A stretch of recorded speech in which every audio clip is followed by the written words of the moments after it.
Selective listening. So, ito yung topic namin sa Panitikang Gamiting Pilipino, di ba? Ito yung topic ng aking yumaong profesor, yumaong guro, at isa sa boss ko na si Sir Florencio Magkamit.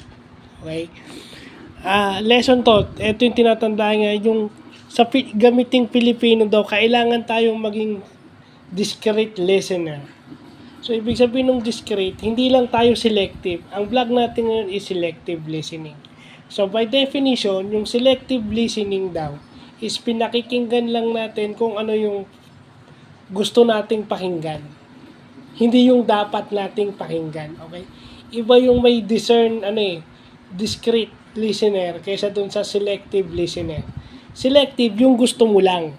Yung discerning is kung ano yung tama sa'yo kahit medyo masakit. Diba?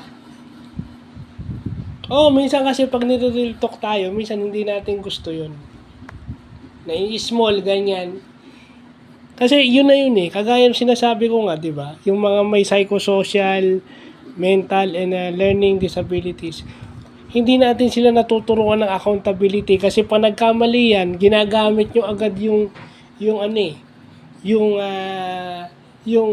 notion na differently abled yan or persons with disabilities yan. Hindi.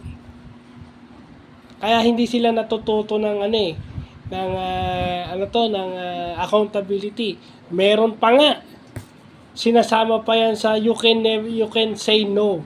Sinasama pa yan dun sa vlog, 'di ba sa vlog? Sinasali pa yan dun sa you can say no. So ibig sabihin, lahat ng ituro niya, lahat ng gusto niya ibibigay mo.